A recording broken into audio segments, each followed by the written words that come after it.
Շանթի եթերը շարունակում է հեռանկարը։ Ինչպիսին է Թուրքիայի վարած արտաքին քաղաքականությունն այսօր, ոչ միայն հարավային Կովկասում, այլև Եվրասիական մայրցամաքում։ Այս հարցերը Միացյալ Նահանգների Մասաչուսեթսի Սթոունհիլ քոլեջի քաղաքագիտության դասախոս Աննա Օհանյանին վերջին շրջանում Թուրքիա է հասցրել։ Ինչ պատասխաններ են ստացվել եւ ինչ եզրահանգումներ են արվել այդ հետազոտությունից։ Հեռանկարի տաղավարում այս եւ այլ հարցերի շուրջ այսօր հնարավորություն ունենք զրուցելու հենց Տիկին Օհանյանի հետ։ Նախ շնորհակալություն հրավերն ընդունելու համար։ Շնորհակալություն հրավերի համար։ Ձեր կատարած հետազոտությունից սկսենք, ինչի վրա եք հատկապես ուշադրություն դարձրել եւ ինչպես եք կարողացել պարզել, թե ինչպիսին է Թուրքիայի վարած արտաքին քաղաքականությունն այսօր։ Իմ հետազոտության հիմնական նպատակը, որ այցելեցի Թուրքիա, հասկանալ Թուրքիա-Ադրբեջան հարաբերությունների որակը, քանակը, այսպես ասած, որ ոլորտներում եւ այլն, եւ թե որոնք են այն լծակները, որով Ադրբեջանը կարողանում է փաստորեն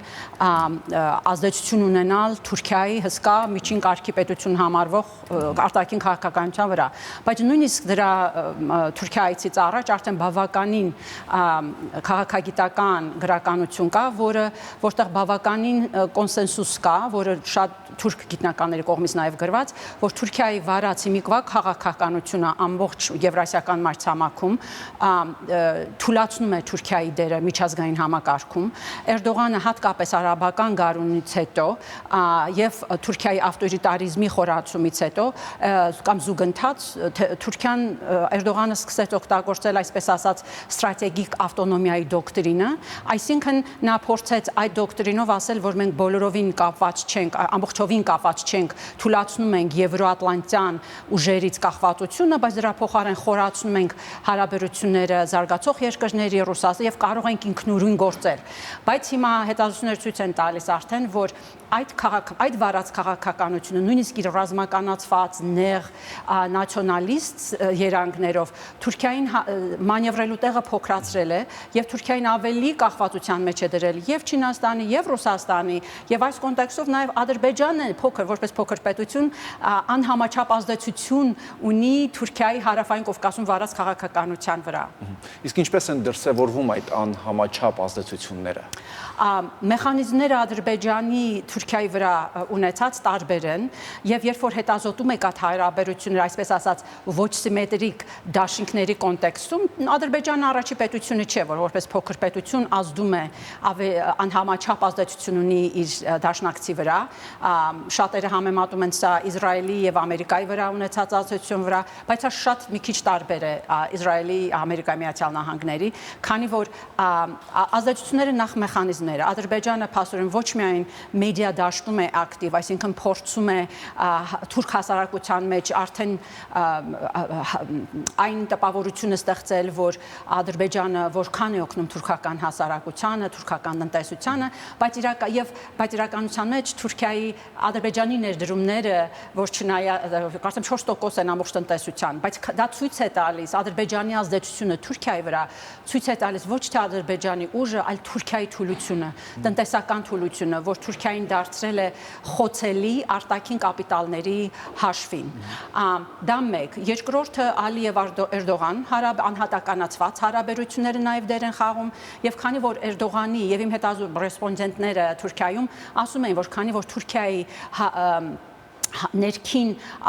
կառավարման համակարգը դեինստիտուցիոնալիզվել է, ինստիտուտների դերը քչացել են, շատ բաներ անհատականացվել են եւ կենտրոնացվել Էրդողանի դեպքում, դա փաստորեն թուրքական, այսպես ասած, կլասիկ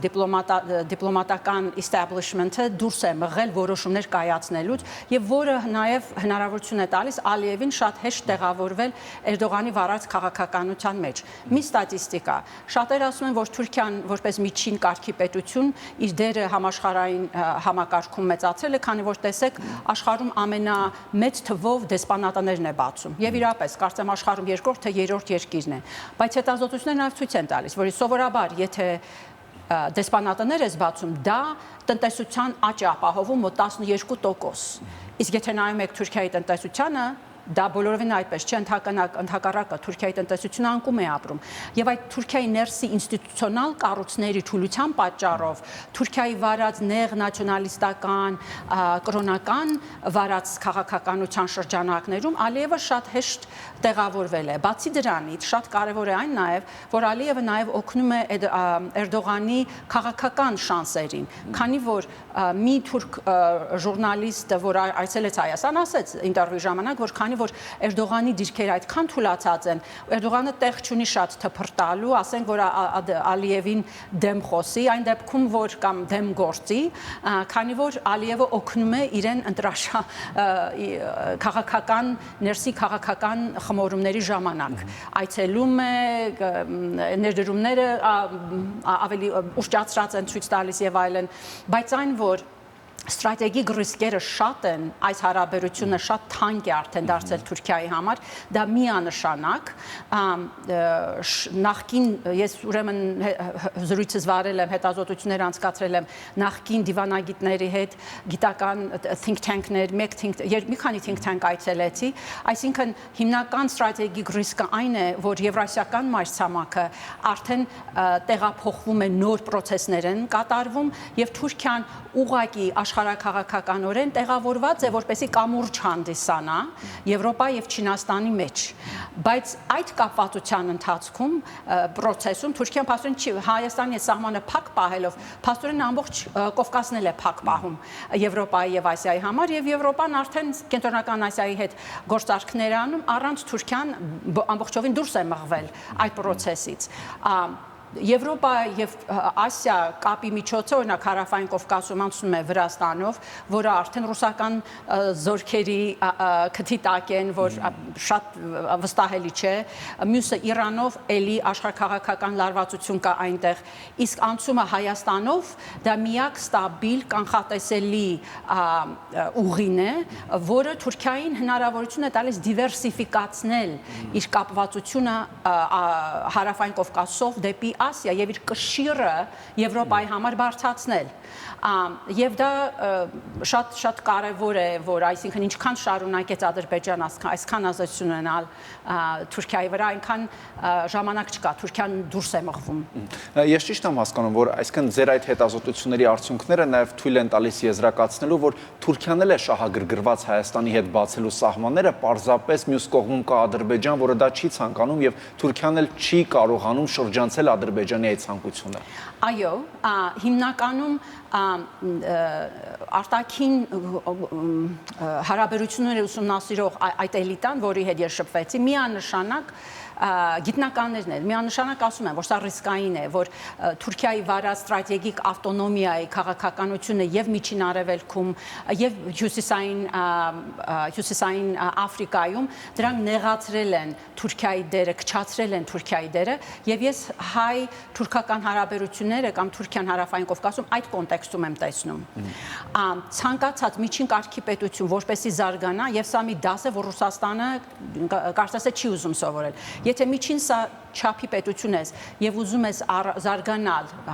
դիրքդ ուժեղացնել համաշխարհային համակարգում, պետք է քեզ շրջապատես զարգացող ռեգիոններով, ստաբիլ ռեգիոններով։ Իսկ հիմա եթե նայում եք, միայն ստաբիլ ռեգիոնը, որտեղ Թուրքիան կարողանում է շատ էֆեկտիվ աշխատել, դա Բալկանյանն են, եւ ասեմ այստեղ նաեւ կարողացա ինտերվյու անցկացնել հիմա արդեն բանտարկված Իմամօղլուի Իստանբուլի քաղաքապետի արտաքին գործով խորհրդականի հետ, որը նշեց, բացատրեց բազմաթիվ ծրագրեր իրենք, որ անում են քաղաքների մակարդակով, խոշոր քաղաքների մակարդակով Բալկանյան երկրներում եւ Միջին Արևելքում եւ նաեւ քննարկում էին Հարավային Կովկասում, այսինքն քաղաքների հետ համագործակցության ցանցեր ես կառուցում, որ քո ներսի խնդիրները կարողանաս լուծել ռեգիոնալ կառույցների միջոցով, բայց փաստորեն ազգային կենտրոնական մակարդակով Թուրքիան չի կարողանում այսպես ասած կոոպերացիա կառուցել, որը նաև իրեն դուրս է, քանի որ աշխարհը շարժվում է, չնայած այս տուրբուլենտությանը, աշխարհում առաջանում են քանակական տվյալներ եմ ասում, այսպես ասած կլաստերներ, որ երկրները Ամերիկայից դուրս բանակցություններ են կնքում իրար հետ եւ իրենց ռեգիոնները ստաբիլիզացնում են։ Եվ Թուրքիան այն երկրներից չէ, որ կարողանում է կոալիցիաներ կառուցել, դաշնակիցներ գտնել Միջին Արևելքում դուրս են մղում Թուրքիային, շատ դժվար է հարաբերությունները եւ Թուրքիան մինչեւ հիմա փորձել է միջին արևելք մտնել կամ պաղեստինցիների հարցով եւ դրանից առաջ էլ արաբական հեղափոխությունից հետո, արաբական գարունից հետո փորձում էր իրեն ներկայացնել որպես դեմոկրատիան առաջ տանող պետություն, այսինքն փորձում է ինչ որ ձևով իր քաշը բարձրացնել, բայց քանի որ չեն վստահում Թուրքիային որպես միջին կարգի պետություն, թուլած դաշինքներ չի կարողանում կառուցել եւ ուժը ամբողջովին ընկնում է։ Մի բան էլ ավելացնեմ, որ շատ կարևոր է։ Թուրքիա եւ Եվրոհամայնք ազատ առևտրի դաշինք գոյություն ունի։ Եվ շատ մի քանի տնտեսագետներ ասացին, որ իրենք Թուրքիան հույս ունի մոդեռնիզացնել, արդիականացնել աթամայձայնագիրը Եվրոպայի հետ, որը Եվրոպան տեղից չի շարժում։ Իսկ եթե հաշվի առնեք Հայաստանի դեպի արևմուտք ուղղվածությունը, դա էլի հնարավորություն է տալիս Թուրքիային ցույց տալ Եվրոպային, որ ինքը կարող է վստահելի կապող ռեգիոն պետություն հանդիսանալ արևմուտքի շահերը պաշտպանել Հարավային Կովկասում, բայց էլի Թուրքիան իր այդ ստրատեգիկ ավտոնոմիա փնտրելով իրեն ավելի է մեկուսացրել եւ այդ հսկա տարաճեղքը ներսից տնտեսական անկման եւ արտաքին ռազմականացված եւ շատ ագրեսիվ արտաքին քաղաքականության միջև դա հնարավոր չէ պահպանել այս տեմպերով։ Այս ամենը հաշվի առնելով, նաև հաշվի առնելով ձեր հետազոտությունները եւ Թուրքիայում տիրող մթնոլորտը, ինչը կարծում կարճաժամկետ հեռանկարում ինչ զարգացումներ կարող են լինել հայ-թուրքական հարաբերություններում, թե ամեն դեպքում դրանք դեռևս կմնան հայտարարությունների մակարդակում։ Ինձ թվում է, որ Ադրբեջանը չի կարող, այսինքն այն շահերը, ուժերը, որ երկրներին, ռեգիոններին տանում են դեպի ստաբիլության, մենք այդ կոնֆլիկտներն ենք տեսնում, բայց երբ որ պատերազմները, կոնֆլիկտները չեն լինում, դրանք չափելի չեն, մեզ չի երևում։ Հատկապես Ամերիկայի եւ Ամերիկայի Միացյալ Նահանգների եւ Եվրոպայի միջև հարաբերությունների հսկա փոփոխությունների արդյունքում դուք արդեն տեսնելու եք ազատ առևտրի համաձայնագրեր Եվրոպայի եւ Չինաստանի մեջ։ Եվրոպան արդեն լատինամերիկյան երկրների հետ է խորացել, այսինքն եվրասիական մայրցամաքը ավելի խթանները, որպեսզի կապվեն, փոխկապակցվածություն առաջանա, տնտեսական, ռեգիոնալ կլաստերներ առաջանան, Ամերիկայի, այսպես ասած, հարձակումը, որ փաստորեն հարձակման տակ է դրել ազատ առևտրի համակարգը, դա նոր խթաններ է առաջացում եվրասիական մայրցամաքում փոխկապակցվածության։ Ինձ թվում է սցենարներով եթե խոսենք, Ալիևը երկար չպիտի կարողանա այս դիմակայել, Ալիևի հիմնական խնդիրը ռեժիմի գագաթում մնալն է եւ Սիրիայի սցենարից վախն է Ալիևի համար, բայց այստեղ Ադրբեջանի եւ Թուրքիայի շահերը հակազդում են։ Սցենարներ հնարավոր է, չեմ կարող կանխատեսել թե կոնկրետ ինչ կլինի, բայց Թուրքիայում իմ վերլուծաբանները ասում են, որ սա ժամանակի հարց է, որ այդ սահմանը պիտի բացվի, այսինքն շատ երկար չես կարող ցկցկել, ճնշումը Թուրքիայի վրա էլ է մեծանում, բայց սցենարներ հնարավոր են, արդեն տեքստը համաձայնացված է, Թուրքիան կարող է դա պատրվակ վերցնելով լիդերություն ցուցաբերել ու առաջ տանել Հայաստանի հետ հարաբերությունները եւ այդ առումով իր կշիռը բարձրացնել Հարավային Կովկասում Եվրոպայի համար եւ կամ կարող է ուղղակի անջատել խաղաղության process-ը հայ-թուրքական հարաբերություններից եւ սրանք հնարավոր սցենարներ են չգիտեմ թե Էրդողանը այդքան ուժ կունենա ներսից շատ թույլ է Էրդողանը ցույցերն էլ տեսնում եք արդեն թե կկարողանա դիմակայել իր քաղաքական ներսի կյանքը հնարավորություն կտա ինքը այս երկու ճանապարհներից մեկով շարժվել բայց այն որ հետաքրքիրն այն է քանի որ Թուրքիան ասում է որ հարաբերությունները կլավացնենք եթե խաղաղության պայմանագիր ստեղծվի, դրանով նա փաստորեն Ալիևին խթանել է, որ խաղաղության process-ը օգտագործի Հայաստան-Թուրքիա սահմանը փակ պահելու համար։ Այսինքն իրողությունը դա է, ես այդպես եմ պատկերացնում։ Իսկ Ալիևը ինչու է ուզում փակ պահել Հարավային Կովկասը, քանի որ եթե կոմունիկացիոն ուղիները բացվում են, տարանջատվում են եւ ռեգիոնը փոխկապակցվում է ավելի շատ, դա նաեւ Ադրբեջանի իր կառուցած, կենտրոնացած նավթի վրա հիմնված տնտեսությանը սպառնալիք է դառնում։ Այսինքն ինքը դեռ չի պատկերացնում, որ էլ ճար չունի, որ քանի որ Ադրբեջանը պիտի նավթից անցնի նորմալ պետություն, տնտեսական լոգիկան պիտի փոխվի, բաց ռեգիոնը իրեն հնարավորություն կտա այդ անցումը փափուկ անցնել։ Բայց Ալիևը շատ zero sum իմ հաղթանակը քո կորուստն է, այդ մտածելակերպով է առաջ շարժում եւ չի տեսնում այն հնարավորությունները, որ բաց ռեգիոնը իրեն ընձեռնում է։ Ադրբեջանը նույնիսկ միջազգային առևտրի կազմակերպության անդամ չէ, նաեւ մյուս պետրոնավթի վրա հիմնված պետությունները։ Այսինքն Ալիևի վախը բաց ռեգիոնից դա է, որ իր նոր տնտեսական օղակներ կստեղծվեն Ադրբեջանի ներսում, որին անհրաժեշտ է Ադրբեջանի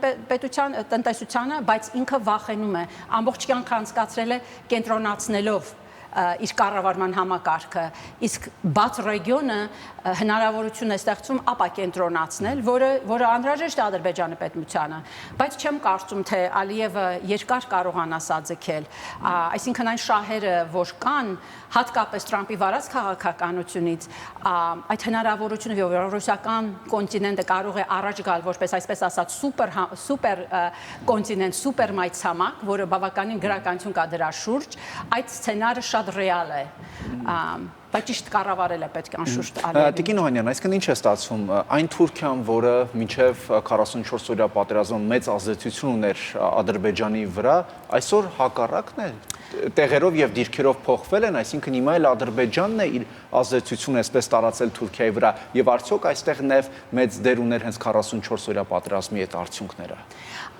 Ես չէի ասի, որ նախկինում Թուրքիան ավելի շատ ազդեցություն ուներ Ալիևի վրա, քանի որ Ալիևը միշտ կարողացել է իր դաշինքը Թուրքիայի հետ կառուցել այնպես, որ սպառնացել, որ ես ամեն դեպքում դուրս կգամ այս դաշինքից, քանի որ Ռուսաստանը ունեմ, այսինքն Ալիևը օգտագործում է աշխարհաքաղաքական պատրոնաժ, այսպես ասած։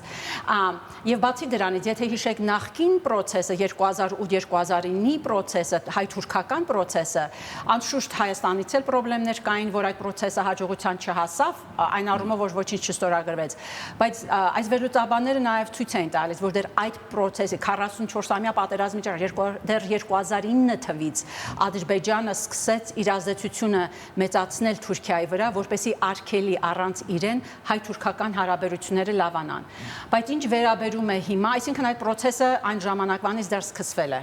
Հենց Թուրքիան փորձում է ինչ-որ բան անել Հայաստանի հետ, այնտեղ աղմկահարույց սկսում են քննադատել, այս վերջի անգամ, երբ որ հայկական շատ հետաքրքիր էր, հայ-թուրքական սահմանը բացվեց, որ հումանիտար օգնություն Հայաստան ուղարկի Սիրիա, արձագանքը Ադրբեջանի շատ ցցուն էր, չէ, որ շատ կարևոր էր։ Բայց իսկ հիմա Թուրքիան անշուշտ թուլացած է եւ այդ ռազմականացված քաղաքականությունը արդեն ցույց տվեց Անկարային, որ դժվար է դրանով ազդեցություն ունենալ, որ շատ բանի չհասավ, նույնիսկ Սիրիայում, որ այդքան ազդեցություն ունի, էլի չեն վստահում Թուրքիային, քանի որ նեղ սեկտարյան երկրների մեջ, այսինքն նեղ նացիոնալիստական, կրոնական պայքարի մեջ մտավ եւ ամբողջ միջին արևելքը իր դեմ տրամադրեց եւ հաշվի առնելով, որ Թուրքիան անկում է ապրում, կառույցները թուլացել են, տնտեսության վիճակը լավ չէ, Թուրքիան ուղղակի Եվրոպայի կարիք ունի, նոր կապիտալի կարիք ունի, այնպես որ շատ խթանները Թուրքիայի հասկանալ, որ Ադրբեջանի ազդեցությունը շատ թանկ է նստում թուրքական պետության վրա, դա դժվար է հերքել։ Եվ վերջում շատ հակիրճ եթե հնարավոր է, ստեղծված իրավիճակում որն է Հայաստանի համար վտանգները, որոնք են Հայաստանի վտանգներն ու նաև օգուտները։ Օգուտները պիտի լինի, օգուտները շատ են, եթե սահմանները բացվեցին, անշուշտ պիտի դա ճիշտ կառավարվի, Հայաստանը շատ ավելի միշտ մեկուսացված է ռեգիոնից, որպես փոքր պետություն, փակ սահմաններով տնտեսություն զարգացնել գրեթե հնարավոր չէ, շատ դժվար է, այս որպեսզի Հայաստանի տնտեսությունը հատկապես իս դեմոկրատական անցումից հետո, այսպես ասած, առաջ մղվի շատ կտրուկ, դրա համար նաև ռեգիոնալ բարենպաստ պայմաններ են պետք։ Սահմանների հետ, Թուրքիայի հետ կապը լավացնելը հնարավորություն է տալիս Հայաստանին Եվրոպայի հետ մեկ ուրիշ ուղիով էլ շփվել, հատկապես եթե Հայաստանը պիտի կառավարի իր Ռուսաստանի հետ հարաբերությունները, Թուրքիայի հետ կապը շատ է կարևորվում։ Ինչ վերաբերում է վտանգներից, Ռուսաստանը մնում է վտանգ, բայց դա կառավարելի է, բայց միևնույն մյուս կողմից էլ թե այն հնարավորությունը, որ Էրդողանը շարունակի այս անհատականացված քաղաքականություն, այսինքն չփոխի, դա իրավիճակը կպահի այսպես ասած նեղ ու սառեցված, Թուրքիան նոր պատերազմի ոչ ախորժակ ունի, ոչ տարածք ունի, այսինքն տեղը չունի, բայց ռիսկային, այսինքն եթե ոչ մի բան չեղավ, դա նաև հնարը թուլացնում է Փաշինյանի դիրքեր այն առումով, որ անդադ խաղաղություն է խոստացել եւ դիվիդենդներ չի կարողանում ցույց տալ, եւ դա ավելի շատ աչակողմյան ուժերի համար տարածք է բացում։ Շնորհակալություն։ Խնդրեմ, շնորհակալություն հրավերի համար։ Հեռանկարում Միացյալ Նահանգների Մասաչուսեթսի Սթոունհիլ քոլեջի քաղաքագիտության դասախոս Աննա Օհանյանն էր։